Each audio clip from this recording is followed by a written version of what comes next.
Salut à tous, j'espère que vous allez bien. Donc, petite vidéo mise à jour sur le Bitcoin et sur l'Ethereum. Donc, on va aussi essayer de répondre à une question qu'on me pose souvent depuis quelques jours. Donc, j'ai déjà répondu à cette question plein de fois, j'en ai fait des vidéos même. Mais la question, c'est toujours la même. Est-ce que je dois rentrer maintenant? Est-ce que je dois attendre un meilleur moment? Quel est le meilleur moment pour rentrer? Est-ce que je dois dump? Je suis rentré au top. Est-ce que je dois vendre maintenant? Voilà. Question classique, on va y répondre. Ce que je vais vous dire, donc les réponses que je vais vous donner, c'est bien sûr mon point de vue, ce que je compte faire, ce que je fais. Ce n'est pas un conseil en investissement. Et donc voilà, les gens ont peur de ce soi-disant bear market. Comme je l'ai dit plusieurs fois, pour moi, il n'y a pas de bear market sur le Bitcoin. Il n'y en a jamais eu. Il n'y a eu que des corrections. Et regardez la vidéo qui présente le Wave Theory si vous débutez pour comprendre où je veux en venir. Donc le nom de la vidéo, c'est le Wave Theory, c'est quoi? Et vous verrez que le marché bouge par cycle.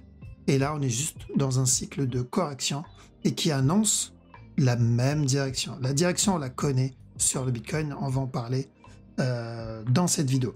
Ok, mais avant de commencer, comme toujours, je tiens à remercier la communauté. Merci énormément pour votre temps, like, commentaire, partage. Si vous n'êtes pas abonné, n'hésitez pas à le faire, ça me ferait vraiment plaisir et ça aiderait énormément la chaîne. Vous pouvez aussi me suivre sur Twitter et sur Twitch pour ne pas louper mes prochains lives. Voilà, donc sans plus tarder, on va attaquer la vidéo.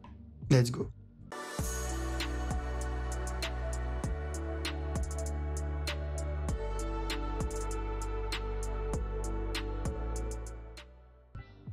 Alors, donc le Bitcoin, mais avant de commencer l'analyse de la structure, on va répondre à la question. Donc, est-ce que je dois dump? Est-ce que je dois vendre mes Bitcoins? Est-ce que je dois sortir mes bénéfices ou pertes, si je suis en perte, d'accord? Parce que beaucoup sont plus en perte. Et donc là, je vais vous donner mon point de vue, ce que moi je fais, je vais faire et continuer à faire, d'accord? Ce n'est pas un conseil en investissement, c'est ce que je compte faire. De toute façon, ce que je partage avec vous, en général, c'est que mon point de vue. Donc, ce qu'ils me disent souvent, c'est est-ce que je dois vendre maintenant? Je lui dis pourquoi tu veux vendre maintenant? Il me dit parce que je préfère attendre un meilleur moment pour rentrer. Ou sinon, la personne n'est pas encore entrée dans le Bitcoin et aimerait acheter. Et il me dit est-ce que je peux acheter maintenant? Ma réponse est oui. Pourquoi tu veux pas acheter maintenant? Parce que je préfère attendre un meilleur moment pour acheter. Et ma question, c'est quand? C'est quand ce meilleur moment? À quel moment tu te dis, ça y est, là, je peux acheter? Quand ça monte. Quand ça monte, c'est pas le meilleur moment. Quand ça monte, c'est trop tard. Là, on va me dire, après, on va m'envoyer un message pour me dire, c'est quand que ça chute un peu pour que je paye moins cher. Le Bitcoin est trop cher. Tu vas acheter quand? Quand ça monte ici? Et imagine au moment où ça monte là, ça rechute là, ce qui va probablement arriver, mais est-ce que du coup ça c'était pas le bon moment? Donc si pour toi le bas ce n'est pas le bon moment, la moitié ce n'est pas le bon moment parce que ça risque de chuter, et le top ce n'est pas le bon moment parce que c'est trop cher et ça peut se retourner à tout moment, donc il n'y a pas vraiment de bon moment en fait. Donc tu ne comptes pas acheter. Alors, je vais te dire, pour moi, le bon moment, c'est ça. C'est quand ça chute, d'accord? C'est pendant les corrections. Donc, est-ce que je dois acheter? Est-ce que j'achète du Bitcoin? Oui. C'est maintenant que j'achète, c'est pas quand ça monte. Si dans cette zone, on vient et on pose la question, est-ce que je dois vendre ici? Oui. Mais quand quelqu'un m'envoie un message et me dit, est-ce que je dois vendre ici? Je lui dis, mais attends, je comprends pas là. Pourquoi tu veux vendre pendant que ça chute? Le concept, c'est pas normalement buy the dip et sell the top. Là, tu es en train de sell the dip, en fait, et tu veux buy le top. Tu fais le contraire. Donc, les gens font le contraire et après, ils s'étonnent qu'ils perdent de l'argent derrière. Si tu fais le contraire, c'est normal de perdre de l'argent. Donc, quel est le moment pour acheter? Le meilleur moment pour investir, c'est quand il y a du sang dans les rues. Là, le meilleur moment pour investir pour moi, donc c'est là où je commençais à me positionner, c'est pendant cette phase. Donc, qui chute, je vais acheter. À chaque fois, je vais cumuler. J'ai déjà reçu des questions, des remarques comme quoi, oui, mais si j'achète ici et qu'il continue à chuter, je fais comment si j'ai plus d'argent? Pourquoi tu es parti all-in ici? On rentre pas all-in dans un mouvement, ça n'a pas de sens. Tu ne t'investis pas tout, tu investis un pourcentage de ton capital. Donc ça, on en a déjà parlé plein de fois, mais je reçois encore des messages là-dessus. Donc j'ai fait une vidéo, je vous ai fait une vidéo sur une stratégie d'investissement qui est très simple à utiliser. Il suffit juste de suivre ça. Car elle n'est pas compliquée, tout le monde peut l'utiliser. C'est ce que j'utilise encore. Donc, à quel moment j'achète le Bitcoin? Je renforce mes positions pendant cette phase. S'il continue à chuter, je continue à renforcer. Tout simplement. D'accord? S'il donne une structure corrective plus grande, et c'est ce qu'on attend à la base, on continue à renforcer. Donc si je renforce, s'il me donne ça, et que j'ai renforcé, je le vois monter dans cette zone, et il chute, derrière, je renforce ici. Parce qu'il y a des chances qu'on ait ce genre de structure. Donc, là, je vais faire que acheter du Bitcoin. C'est aussi simple que ça. Je vais faire, personnellement, je parle de moi, je vais faire que acheter du Bitcoin. Si vous voulez vendre, la personne qui veut vendre, allez-y, faites-le. Vous, en gros, vous êtes en train de me vendre vos Bitcoins au rabais. Je ne vais pas me plaindre. Vous pouvez même m'envoyer un message et me vendre vos Bitcoins au rabais. Hein. Je les rachète. Hein. Par contre, dans cette zone, quand vous voulez rentrer, je vais revendre vos Bitcoins. Je vais vous revendre à vous vos Bitcoins. 2 fois plus cher. Parce que ça marche comme ça. Quand vous allez vendre ici, vous allez le vendre à quelqu'un qui est prêt à l'acheter à 33 000. Et quand ça va monter et que vous allez FOMO dessus, et que vous allez racheter, bah vous allez racheter à cette même personne vos Bitcoins que vous avez vendus à la base pour 60 000.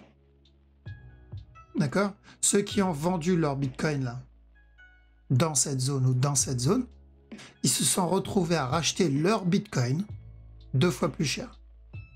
Et c'est toujours le même game. Quand tu vends à quelqu'un qui est prêt à acheter tes Bitcoins. Pose-toi la question, si cette personne est prête à racheter mes Bitcoins, il sait peut-être quelque chose que je ne sais pas. Il a peut-être une information que je n'ai pas. Pourquoi, si le Bitcoin va chuter à 0 $, il y a des gens qui rachètent ici et qui cumulent? Pourquoi ici, si le Bitcoin va chuter soi-disant d'après les news bullshit.com, pourquoi, malgré ces news, il y a des gens qui cumulent et qui continuent à racheter ici? Bah parce que ces gens-là ont une information que tu ne veux pas entendre. D'accord? Donc, est-ce que je vais vendre ici mes Bitcoins? Non. Est-ce que le Bitcoin peut chuter? Bien sûr, il peut continuer à chuter. Et en plus, je pense qu'il va continuer à chuter. D'après moi, la structure n'est pas terminée. Mais c'est qu'une analyse technique, d'accord? Ce n'est qu'une analyse technique. Il peut très bien l'invalider. Et j'ai pas envie de me dire, bon, bah si je pense qu'il va continuer à chuter, je vais pas acheter maintenant. Je vais attendre qu'il chute encore pour payer moins cher. Ok, mais il n'est pas obligé. Donc en attendant ce drop, ça se peut, là il monte tout de suite et je vais me dire, zut, j'aurais dû injecter un morceau. Mais si j'injecte un peu et qu'il chute, je peux continuer à réinjecter.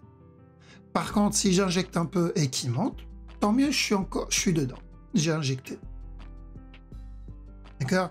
Donc faut pas essayer d'aller all-in, que ça soit dans la vente ou dans l'achat. Dans l'achat, on n'y va pas all-in, par morceau, pour continuer à racheter. Et pareil dans la vente, c'est-à-dire s'il monte, donc si le marché monte, et que je veux prendre des profits, je prends des morceaux de profit. Parce que s'il continue à monter, je veux être encore dedans.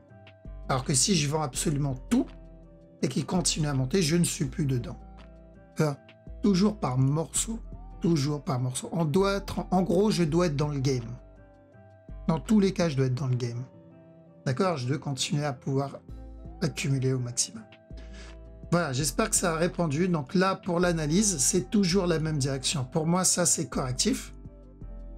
Et tant que ce bas n'est pas cassé, on cherche de l'achat. Donc, premier scénario, c'est directement un buy pour ce A, B, C, continuation vers le haut. Le deuxième scénario annonce la même direction pour un running flat. Alors, on va aller en petit time frame, ça ira mieux. On va aller en 1 heure parce que c'est une structure 1 heure. Donc, premier scénario, c'est le running flat ici. Dans ce cas-là, il viendra casser ce bas. D'accord? Donc, pour ce A, B, C. Et tant que ce bas n'est pas cassé, on cherchera de l'achat. Et le deuxième scénario, on va le mettre en orange. Donc, le régular est déjà terminé pour ce A, B, C.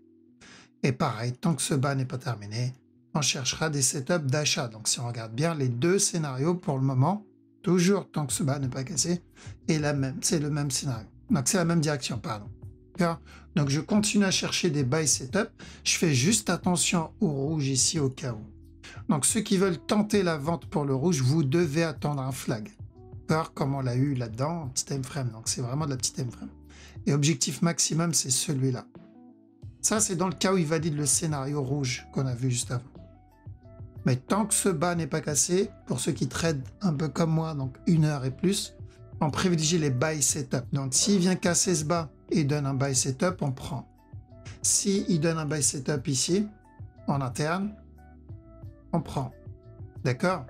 Maintenant, il y en a, il va me dire, ouais, mais si chute, il explose vers le bas. Bah, t'es pas dedans. Je veux dire, si tu cherches un buy setup et qu'il explose vers le bas, t'es pas dedans. T'es dedans ni à l'achat ni à la vente. Parce qu'il a explosé sans donner de buy setup. Donc, t'es pas rentré. Tu t'es pas fait avoir. Celui qui a visé la vente, lui, attend ça. Si le marché explose sans donner de setup, t'es pas dedans. Oui, t'as loupé le drop. C'est la vie. D'accord? Mais vaut mieux louper un drop et toujours respecter sa méthode. Parce que sur le long terme, c'est ça qui fonctionne. Sur 100 trades, si tu respectes ta méthode, tu vas en avoir 80-90%. Ok? Donc, toujours de l'achat ici pour un régular terminé ou bientôt fini s'il vient casser ce bas, pardon. Donc, tant que ce bas n'est pas cassé, on continue à chercher des buy setup. C'est pour ça que je n'ai pas enlevé la flèche. D'accord? Pour ceux qui ne veulent pas se prendre la tête, la flèche. Toujours la même, la direction est toujours la même. Ethereum. Donc, Ethereum, alors attention, ce mouvement, il est plutôt correctif. Donc, s'il continue à corriger ici, on peut avoir encore un nouveau plus bas. Alors, donc, faites attention pour ceux qui tradent en 1 heure et plus. Ceux qui tradent en petit time frame, qui veulent tenter ce potentiel régulier, pourquoi pas? Tant que ce bas n'est pas cassé, si vous avez un buy setup dans cette zone, ça peut se tenter. S'il vient casser, vous oubliez ça. Mais là, je parle aux traders vraiment court terme. Pour le reste, très court terme. Pour le reste, c'est la même. On n'a pas enlevé la flèche. On a d'ailleurs atteint quasiment 90% du move, hein, parce qu'on a dit de chercher de l'achat pour au moins un running. Voilà, on a déjà fait presque tout le move. Maintenant, on va voir si il va donner donc le petit flat ici, drop avant de monter, ou une structure corrective plus grande. Okay. Mais ceux qui ont pris le buy comme on l'a annoncé, voilà, on commence à se protéger parce qu'il y a ça. Le ending diagonal qu'on avait annoncé. Alors, donc si c'est bien le ending, voilà, on peut avoir une grosse correction là derrière, en préparation. Mais c'est toujours la même.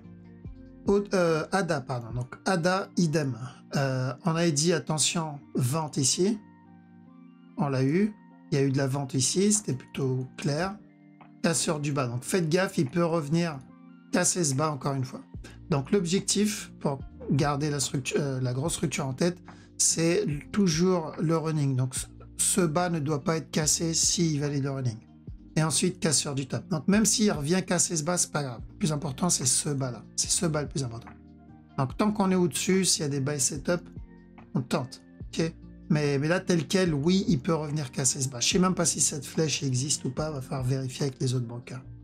XTZ, donc pareil, sur l'XTZ, on cherche la même chose, running.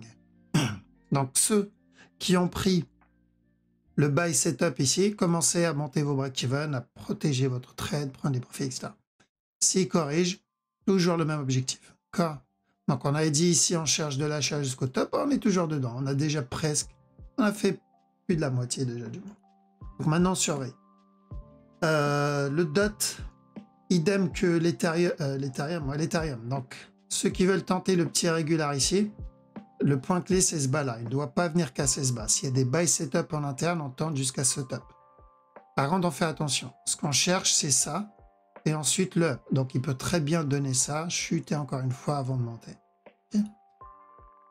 BNB. Donc, on reste à l'écart encore de BNB parce que j'aime pas ce move. Alors, même si on a dit oui, on peut avoir un running ici, j'aime pas le mouvement. Il m'annonce une fin de structure. La direction long terme, plutôt court terme, genre 1 heure, 4 heures, et c'est la même. Donc j'attends toujours un up.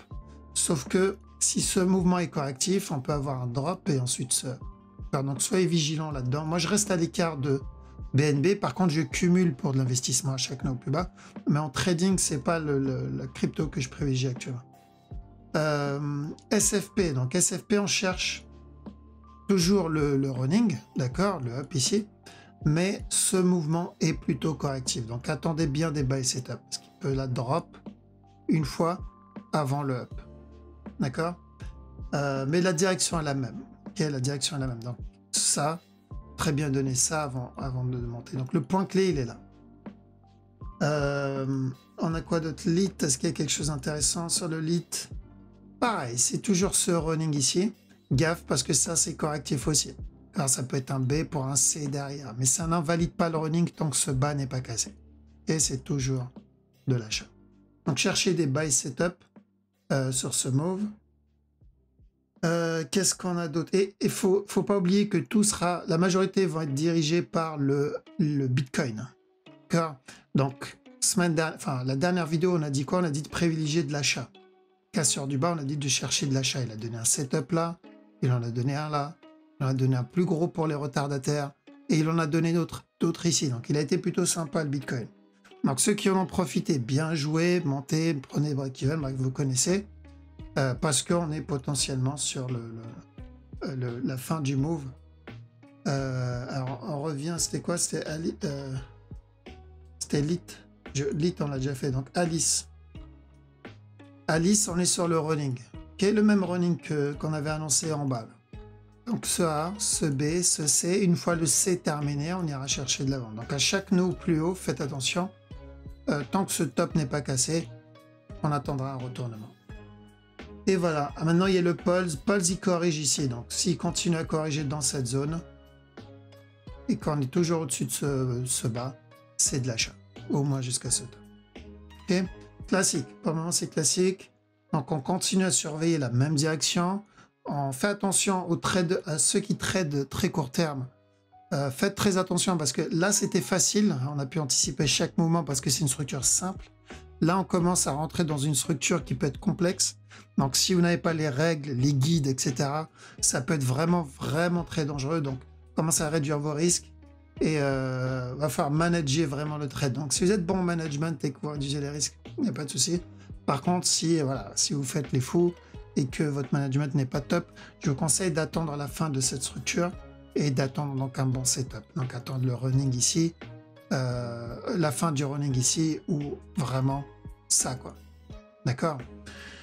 Voilà, donc on a fait le tour. Faites attention à vous, pas de bêtises sur la structure. Merci d'avoir regardé la vidéo jusqu'au bout et je vous dis à la prochaine. Ciao.